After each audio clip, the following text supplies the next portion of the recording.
All right, so very good afternoon to all of you, our cherished viewers of Hot Issues, and welcome to another exciting edition of Hot Issues. So we're 2 weeks into the implementation of the paperless spot transactions. And already you've heard of some complaints, some issues, but of course, in the words of the Vice President, this has actually led to a revenue increase. This afternoon on Hot Issues, we take a critical look at the challenges at the ports, particularly when it comes to the paperless spot transaction. My name is Winston Amwa. After this short break, we'll introduce our guest, and then we begin deliberations on the challenges facing the paperless spot transaction. Stay with us. We'll be right back.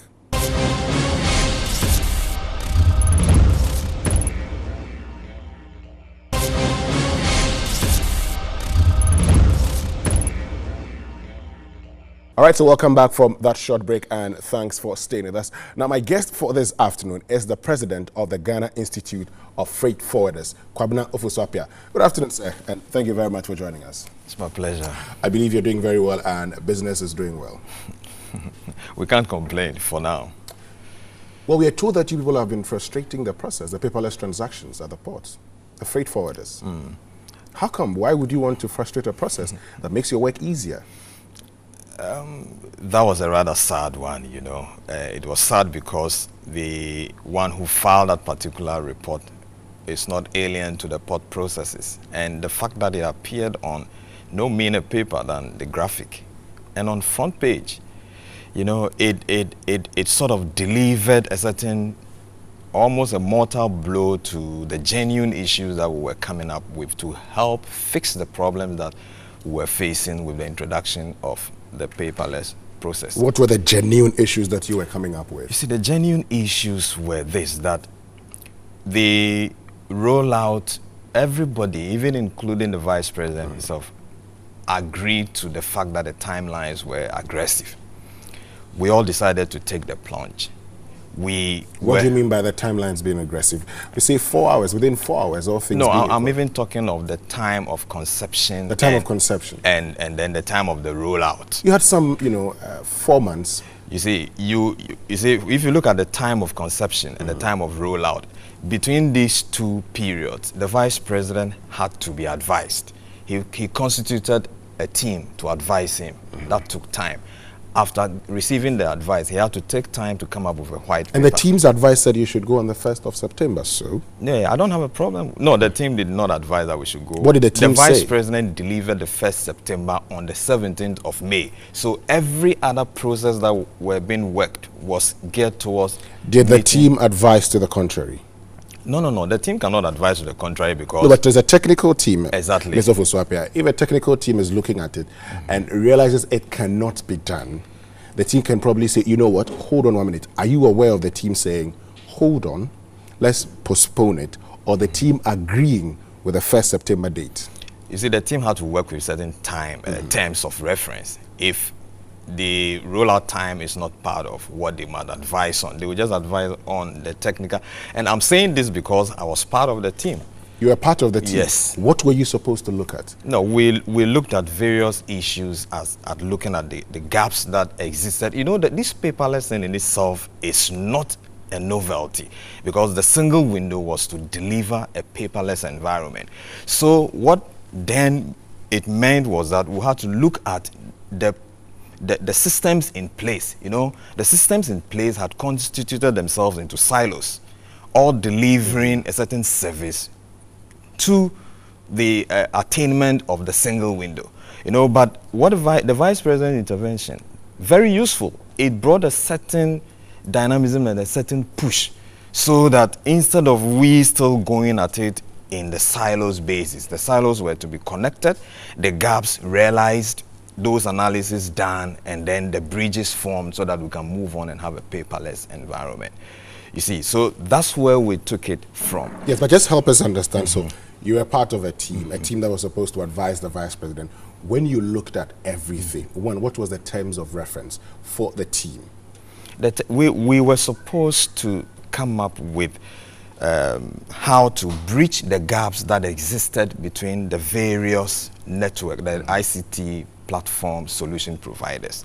We did that. Were to advise as to how these gaps that we saw could be bridged for us to deliver the paperless situation. You know, the paperless had been tried before in 2013, but particularly when we were to look at the things that made it fail, so we take those issues out. What were the gaps that you identified, and what were the solutions that you proposed? One big gap that we identified was what was happening between compliance, that is at the point of, I'm going to go a bit technical here. And as you go technical, you explain so that those who do not appreciate these things can also understand. When you receive your charge to engage in any business for any importer or trader, the normal situation is you go for a report. You make your self-assessment. Customs will have to agree with you on the assessment that you have made. So when they agree, a report is issued. That is what we call the classification and valuation report. Now, with that report that Customs has issued, you go ahead to prepare your bill of entry. The bill of entry assesses what you have done and then add certain other levies, and then you get the total complement of what you must pay. We call it generically as duty. But duty is just a composite of this one. Now, what has been happening hitherto was that there was a compliance unit. The compliance unit is another arm of Customs. Now, when you have done the bill of entry and have gone to pay at the bank, the compliance unit can agree to a whole lot of factors, including how you have described what you have put on paper, the value that has been adduced, you know, the value that has been assessed by a Customs unit, agree or disagree with it. We thought it was a duplication. I mean, we could live with it when the destination inspection companies used to do it, because that was a third party. But for the fact that it is another arm of Customs doing it now, we didn't see why there should be a sharp difference in what these folks downstream, the way these folk downstream sees things differently for. So one of the things that we suggested was that, look, let's carry the competencies that the compliance team has. Let's layer it on the delivery of the Customs classification and valuation report. At this point, valuation, classification, and other trappings of that report would have been delivered with the input of these officers at the compliance level with that level of expertise. Okay. So, and by so doing, you wouldn't have to carry paper and go give them. Mind you, we are thinking of taking out all the paper processes. Now, that was one of the major things that were asked of us and that we delivered. Then it came to the other bit was the joint inspection team, where depending on the item that you were bringing in, at a certain time, you could have over 17 other regulatory agencies having interest in that consignment. So the idea was to get a very robust risk management engine, which begins to profile the cargo which is coming in. Not only the cargo, who is bringing it in, where it is coming from, which warehouse is going to receive it, so that that element of suspicion will be allayed once that robust risk management. And you know, risk management is a dynamic tool. With time, the idea was to get a very robust engine in place so that even before you ask the question, we will know who is asking the question and the kind of answers to give you. So that means then it means you actually saw some of the challenges and you proffered solutions. That's right. So then you shouldn't have problems, should we? No, you know, all of this is delivered on ICT platforms.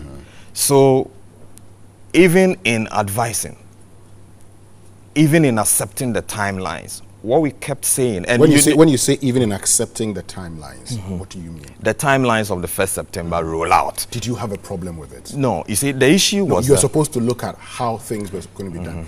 In all your dealings, did you have a challenge? Did you feel at any point that maybe we hold on the 1st September date?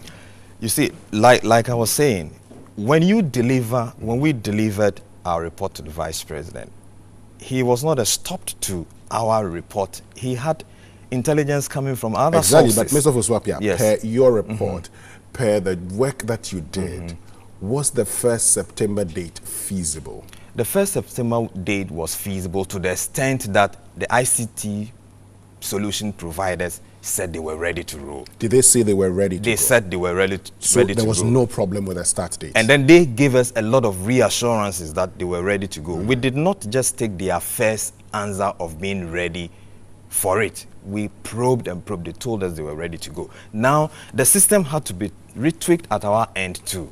That is, we, those who use our front ends to access their system. Now, the retweaks that were done at our end were not major. So from our when you say they were not major, what do you mean? Yeah, the new models were added, like payment and request platforms. It didn't so much vary what we were used to. So for us, the add-ons were not so much of the heavy liftings. We thought the heavy liftings had been done by the ICT platform providers, that is WestBlue, GCNet, and then the shipping lines. You see, so these reassurances that they gave us. But at least you were made to, test the system, right? We did not have too much time to test the system. How long did you test the system? Let me tell you, on the 30th of September, we had actually... August or September? Sorry, August, sorry. Okay. On the 30th of August, we have actually demanded to see the end-to-end rollout of what was going to happen if we should go live. And this was done in the at the premises of the GPHA on the 30th. But in all of this, I tell you... When that was done, how did it go? There were a lot of agitations, and unfortunately, you see, I say unfortunately in this manner because there were certain issues that we had even before the 17th of May announcement of the Vice President. What were the issues that you had? Now, we, from the onset of this year, there was an audit done on customs. And this audit unearthed certain issues. Some bordered on fraud, criminality, malfeasance, and all of that. Now, what constituted fraud in this case? No, what I'm saying is that the audit which was done, be it at the alleged state, because some officers were interdicted and all of that. Yeah. So, and then, that notwithstanding, there was some staff rationalization that went on. People were moved from their seats. Now, ordinarily, if you see a customs officer in blue, you don't take it that if you move him anywhere, he can begin to perform from day one. Certain seats are so specialized. Now, one of such seats was the Technical Service Bureau, the Customs Technical Service Bureau at the head office. That is where our first interaction with them begins, where we change the CCVR that I've mentioned earlier, the Customs Classification and Evaluation Report. Now, a lot of these folks were removed from that technical unit, even as the name suggests. And that in itself had been giving us a lot of problems, Hitherto, we could take the CCVR in 2 days. I mean, that is, even if you take it in 2 days, it was too much of an asking. It's like the system has delayed. Then after that, you realize that new folks have been brought in, they had to learn. This is a go-live situation. So now we had these things being given to us, sometimes after 2 weeks. And if you remember, there was a Friday that, and the anxiety level, we couldn't manage it. It was heady at the long room in Tema. Now, and then it was misconstrued as though we were stalling the implementation of We'll come to that bit about whether you were stalling the implementation or not. This is Hot Issues with me, Winston Amwa, and my guest this afternoon is Kwabena Ofosu-Appiah, who is president of the Ghana Institute of Freight Forwarders. Now, they've been accused of trying to, frustrate the paperless port transactions. Stay with us after this break. We'll continue and find out more about what led to all of these agitations, whether it was from the freight forwarders, particularly when, customs makes the point that they knew what they had to do.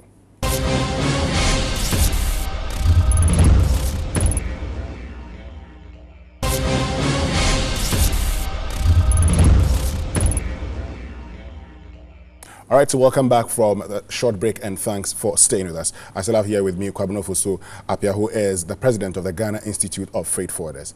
Now, that agitation which you talk about, Customs says you should have known. You're complaining of that, for instance, having started, some transactions under the old system, which were stuck. But they say you could have gone through the old system and clear those, goods. You didn't have to go through the paperless system. You see, in any rollout like that is why the aggressive timeline issues keep popping up. But you did not have a problem with that timeline. We did have a problem. You didn't tell me this. I mean, no, you told me that no. based on the technical committee's work, Exactly. we're good to go. What was the problem you had? No, the technical committee just gave an advice. The ICT platform providers, they would have to take the white paper that the vice president issued and codify it into a tool that can take the concerns now and run with it when we ask the questions. Now, these ICT solution providers, they would have been the ones to tell the vice president that, look, what do you want us to do? And the timelines, we cannot achieve it. Yeah, but now that you say you had a problem, what was the problem you had? Okay, so like I started saying, the CCVR issuance was a problem. It was not coming through because, and we identified the source. I mean, the reasons for the delays. It was not as if nobody knew what has happened. You have rationalized staff, you have moved new staffs in, and the new staff did not have a hunch on the job.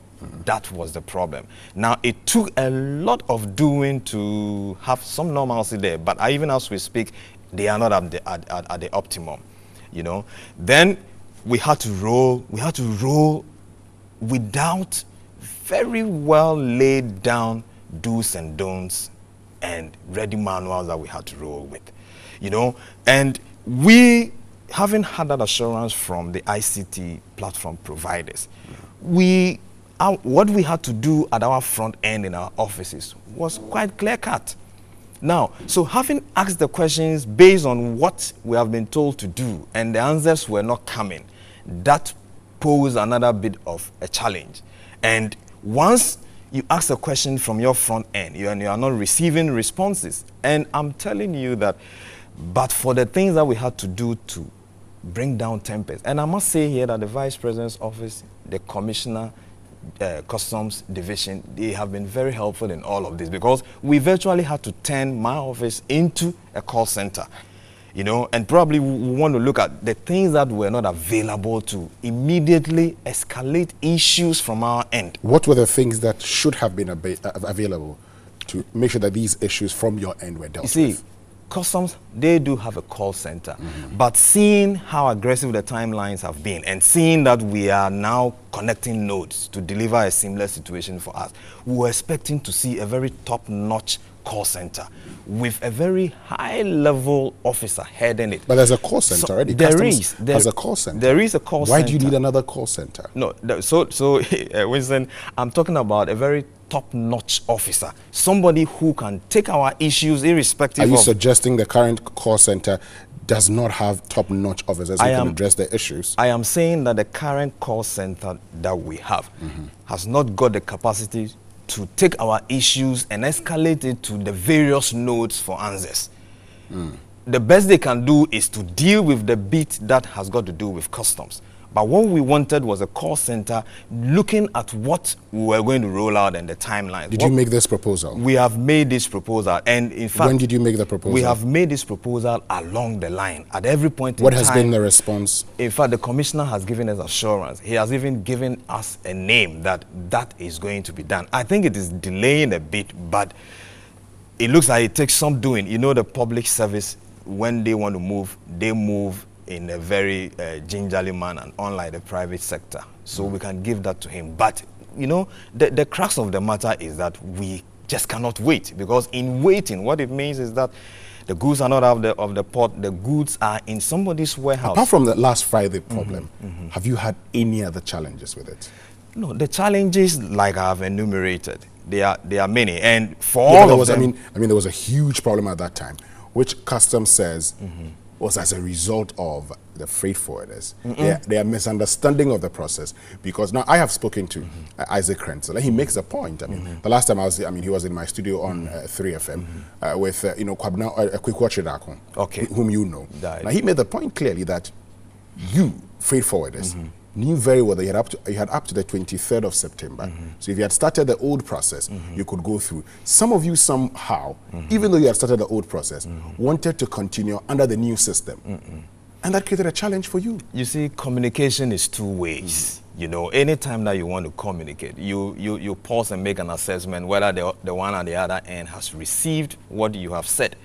If you don't do that, then you are not communicating. You know, these things, you see, it is quite clear that everybody was on edge to get this thing roll. And I am not here to blame anybody, but I think that if we had anticipated the aggressiveness of the timelines and have probably put ourselves in better shapes, we could have delivered a much more seamless process than. You knew it was going to start on the 1st of September. The Vice President had made it very clear. I mean, even a week to that, we're all told again it was going to start. What else were you waiting for? No, Winston, like I have said, we ask questions. If you ask questions and you don't receive answers, as in if you just told all of us here that the questions you asked, you were giving assurance and reassurance by the ICT maybe I'm a bit I am a bit challenged in the way I'm delivering my this thing. What I'm saying is that if you are ready to pass a declaration, you pass the declaration, you press the button for it to be forwarded. You are waiting the response. The response doesn't come, and when you ask any further question, you don't get responses. That's what I was asking for, a top-notch situation. Now, what we had to do... So it means when you have challenges... Yes, we didn't know where to... That's it. Isn't forthcoming with answers to there were no answers coming. You know, you pass a declaration, you pay your duty, you are waiting for compliance to be effected. And there was no answers coming. There was a short code that was delivered to us. You query the short code, all you get is compliance idle. The status of your declaration is idle. What does that mean? It was a new thing to us, and it has to be escalated. So if you had this top-notch officer who we could easily identify, we would have sent this concern. What we ended up doing was to be routing our concerns through very unorthodox phrases. We had to go through the Vice President's office, and in fact, that's why I said earlier that we had a lot of support from that angle, and I don't think that this was the orthodox ways of which this program should have been rolled. And like I said, then people who had to string up cables to find out what was happening at the compliance room. They get responses and bring it back to us, and we lay it to our people. It was not the best. What are you doing now to make sure the process works? So, we catalogued 2 days ago, we are still in touch with the Commissioner of SEPS. Like I said, he has clearly identified this issue of having to properly resource the call center and get every other person who is important in the chain. Yesterday, we were at the GCNet offices to look at what exactly was making it difficult for us to have responses like we used to have it. And then we realized that for certain compliance situations where somebody, a top-notch customs officer or a compliance customs officer will have to agree or disagree with a declaration that you have done. And some of these declarations have stayed in the porches of these compliance officers from the 5th of September, and nothing is happening up to now. From the 5th of September? I'm telling you, something that we could walk to the compliance officers during the paper time and take within 5 minutes, 2 minutes, I mean, give or take within 12 hours, you could get your compliance. I am not advocating for that system because it didn't deliver a level playing field for everybody. You need to know somebody to be able to walk to that fellow to get this sort of delivery in 5 minutes and all of that. But now that we want to make the system blind to the questions that we are asking, we are expecting that it will be such that when it pours into the porches of these compliance fellows, so on your part, what are you going to do as freight forwarders? On our part, knowing what was coming and seeing that most of these things were going to be delivered on the ICT environment, we started even training our people. We brought in our managers. We actually, how do you call it, created a Microsoft Suite program for our chief executives so that they get to know, you know, with all of this time, the folks that have had this level of interaction with ICT has been our data entry clerks. But then we thought we should move it from that point because it was getting a bit scary to have your whole setup hinged on your data entry class. So we actually started training programs for our managers. We have done that. We stopped it a bit because of 1st September. We are going to carry it on. We're rolling other programs. As we speak with you, we as in Ghana Institute of Freight Forwarders, we have created our own database with which we have started the effort of integrating with some of these ICT solution providers to make life a lot more easier for us. So you believe it would work? Definitely, it has to work. There are no two ways about it. You're not sabotaging the system? Never. We can't. You see, at a point, it was a system which was rather frustrating us, and not the other way around. You're not seeking to have everything cleared within 4 hours immediately, but in the long term? No. You see, the Vice President's dictate, it says that within the next 6 months, we are looking forward to getting these things cleared in 4 hours. And it's a challenge that we have taken, and we are looking forward to. So you should be patient, isn't it? So you know these challenges will be solved, and along the line, we will get to the perfect situation. Winston, you know why we cannot be that extra patient? Tell you see, me. because whilst these processes don't run for you, it is cost. And where the cost builds up are known. The shipping lines, the terminal operators, the ground handlers. We have been having talks with them too, that seeing that it is a national project, why wouldn't they also die a little? We've started hearing very good news from the shipping lines and from Gapoha that they will be looking at coming down a bit on the days of demurrage and all of that. We really want to announce this when we've got it concretized. Kwabena Fuswapia, thank you very much for joining us. We're very grateful. Great. All right, so that's all from us this afternoon on Hot Issues. Thank you so much for joining us. And you make sure you join us same time next week. But on Monday, you can join me on Sunrise on 3FM 92.7 from 5:55 to 10 a.m. I'm Winston Amma. Have a lovely weekend.